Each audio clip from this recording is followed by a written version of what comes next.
Welcome back to the deep dive. So, picture this.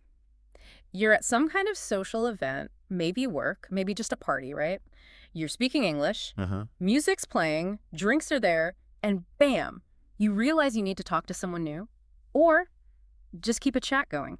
Yeah. And suddenly, small talk feels like, I don't know, this massive performance pressure. Oh, totally. It's like an instant grammar test pops up in your head, isn't it? Exactly. All that great vocabulary you learned, gone. And you're just left with this fear of awkward silence. Or worse, saying the wrong thing. Right, that fear, it's not just about the words, it's emotional. So it's a wall. Yeah, definitely. And that anxiety. That's what we're tackling today. We really dug into the source material, expert advice, studies, guides, all to build like a solid plan. An actionable strategy. Yes. For mastering English small talk, especially when you feel under pressure, the goal isn't just handing you phrases, it's giving you the actual roadmap. And you know what's interesting? When you boil it all down, the core secret from all the sources, it's actually pretty simple. Okay. Small talk success basically equals ask simple, friendly questions, then really listen and share little stories about yourself. If you can consistently do those three things, you're golden. Okay. Simple, friendly questions, listen, share stories. That sounds doable, manageable. Let's unpack that. Let's do it. We can break it down into that 6-step journey the research talked about, starting from that, first awkward hello right through to making a smooth exit. All right, first hurdle, just starting. Step 1, a friendly opener. We tend to overthink this, don't we? Like, we need to be super witty right off the bat. We really do. But the sources all say, simplicity is your friend here. Your best weapon, actually. So no need for a clever line. Not at all. The opener's job is just to, well, break the silence. Make that initial connection. Something like, hi, I don't think we've met. I'm your name. That's perfect. Or something about this situation. Yeah, exactly. Like, how do you know the host? Simple. Easy. It keeps the thinking part low. Okay, keep it simple. And there was this other tip, almost nonverbal, that the source is called genius, the smile. Why is smiling so important here? Ah, the smile. Well, because it's like an instant universal signal, isn't it? When maybe your words are feeling a bit shaky under pressure. The smile does like 80% of the heavy lifting. It says, hey, I'm friendly. I'm not scary. I'm open to chatting. Right, it just lowers the barrier immediately. Exactly. Sets a positive vibe right away. Makes you seem approachable, which is huge when you're the one starting the chat. Okay, that makes a lot of sense. So the door is open. Now we got to keep the conversation going. Step 2, asking golden questions. What makes a question golden?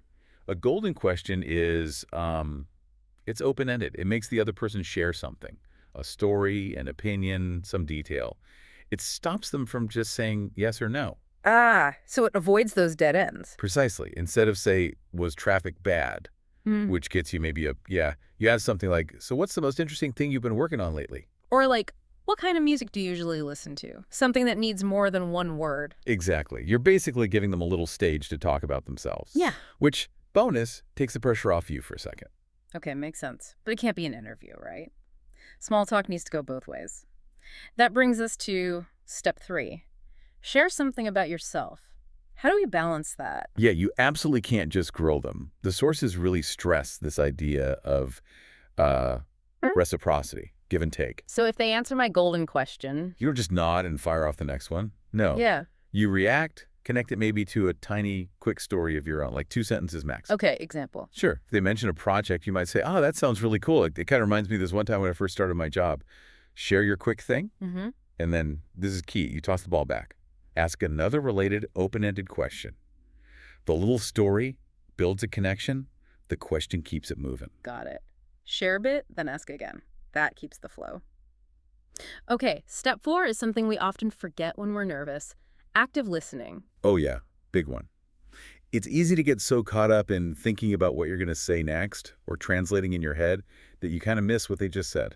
So how do we show we're listening? What are the actual things to do? Well, nodding, eye contact, the basics. Yeah. But the real technique is the verbal echo plus a follow-up. Verbal echo. Yeah. So if they say, I just spent 2 weeks hiking in Patagonia, you don't just say, oh, cool. You say, Patagonia, wow, that sounds incredible. What was the absolute best view you saw there?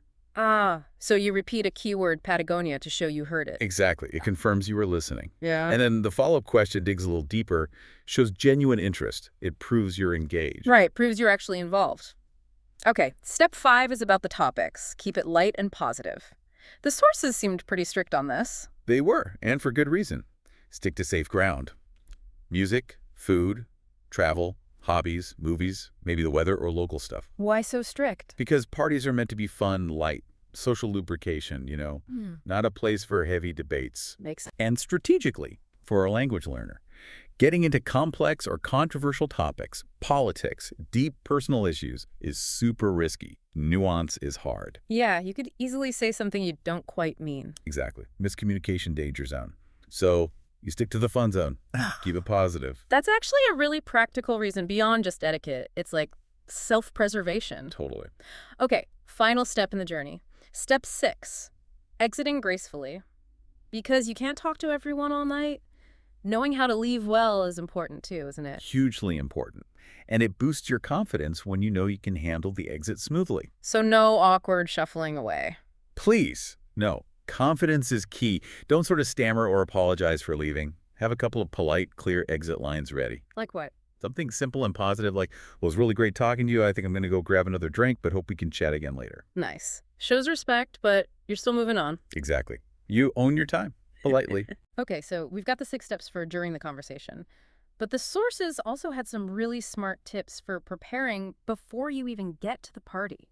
Yeah, preparation is massive. It takes away that element of surprise, that feeling of being caught, totally unprepared. That's what kills confidence. Right. So tip 1 was about practicing party phrases, making them automatic. Exactly. Like actually write down maybe 10 short, useful phrases, things you can say to react or keep things going. Things like, oh, that's fascinating, or no way. Or tell me more about that. Or, huh, I never really thought about it like that.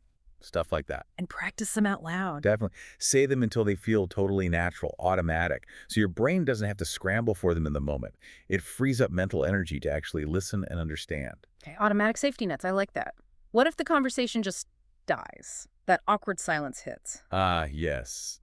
That's where the sources gave us that great little tool, the FOD technique. Right. FORD. FORD. It's like a cheat sheet for topics. Pretty much. It gives you 4 go-to categories when you suddenly run out of things to say. Okay, break it down. F is. F is for family, but lightly. Like siblings, pets, maybe where someone's from. Keep it surface level. Oh. Occupation. What they do for work or study. Usually a safe bet. Right. Recreation. Hobbies, interests, sports, what they do for fun. And D. Dreams, future plans, travel aspirations, goals. Stuff they're looking forward to. Okay, FORD. Family, occupation, recreation, dreams. Now, I gotta push back a bit based on the sources. That F for family, sometimes that can feel a little too personal, right? Yeah. Especially maybe in work settings. That's a fair point, and the sources did mention that. The key is depth. Keep family super light. Do you have any brothers or sisters, or are you from around here originally? If they give a really short answer or seem hesitant, you just pivot immediately. Don't push it. So don't get stuck on F if it feels weird. Move on to O or R. Exactly. The technique only works if you're nimble. Quick pivots. Okay, let's try a pivot. Say I ask about recreation, like, do you do any hiking? And they just flat out say, nope. How do I use F or D to jump to D, dreams? Easy. Acknowledge the nope briefly, then launch D. You could say, okay, fair enough. Hiking's not for everyone. Yeah. So speaking of things you do enjoy thinking about, got any exciting travel plans coming up, or maybe a dream destination you'd love to visit someday? Nice. No awkward pause, just acknowledge and shift gear using the next letter. Bingo. Don't dwell on the dead end, just move. Brilliant. Now, what about practicing alone? Not everyone has someone to practice small talk with. The sources had tips for that too. Tip 3, the mirror. Yes. Practice those opening lines, those golden questions, and your smile in front of a mirror. It sounds maybe a bit silly, but it's not just about the words. It's the body language. Totally. You connect the words with looking open, friendly, confident. You see what they'll see. Confidence starts visually, often before you even speak. Okay. And tip 4 was about using movies or TV shows, but actively. Right. Not just watching passively.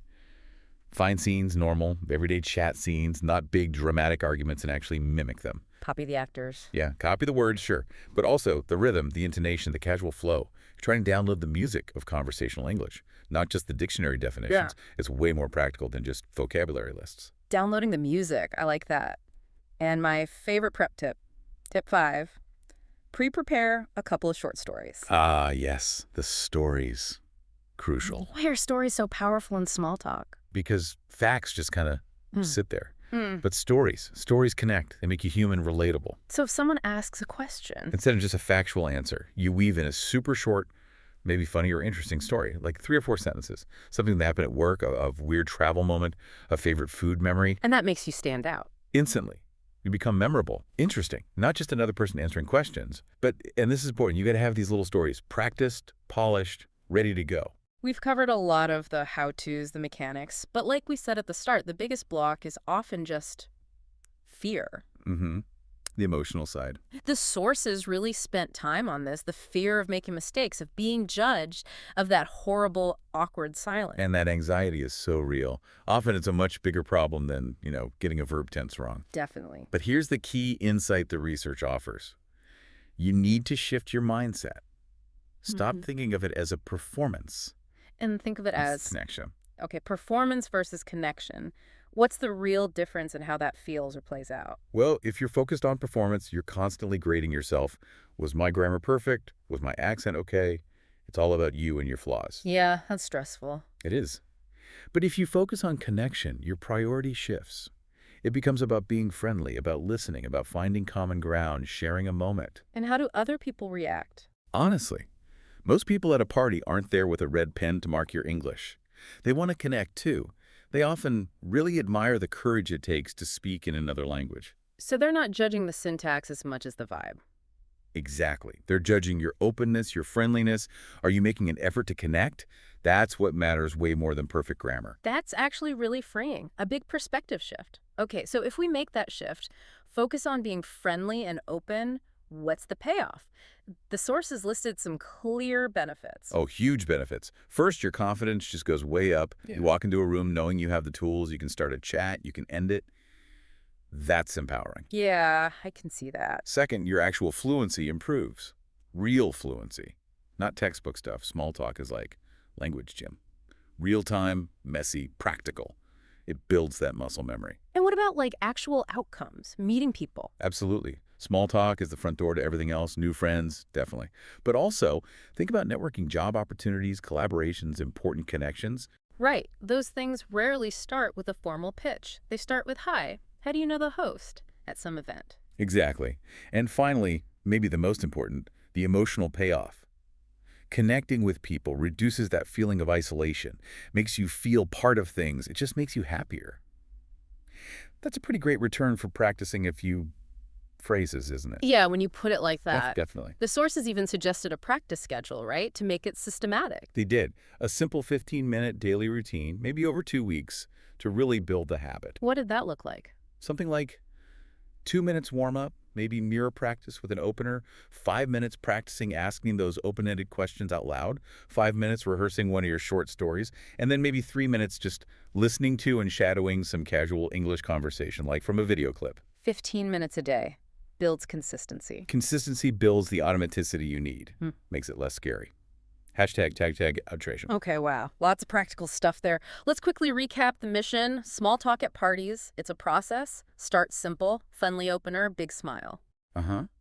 Ask those golden, open-ended questions. Really, listen, echo back key things to show you heard them. Share your own little connecting stories. Don't just interview. Keep the topics light and positive. Use F4D if you get stuck. And know how to exit politely and confidently. It feels much less daunting broken down like that. And remember, the goal isn't perfection. It's not about flawless English. It's about being, strategically friendly, being brave, being open to connecting. Your ability to connect is more important than your ability to conjugate. I like that. Exactly. Don't let that fear keep you quiet. Right. The sources were really clear. Mastering this seemingly small skill is actually a huge key to unlocking confidence in the real world.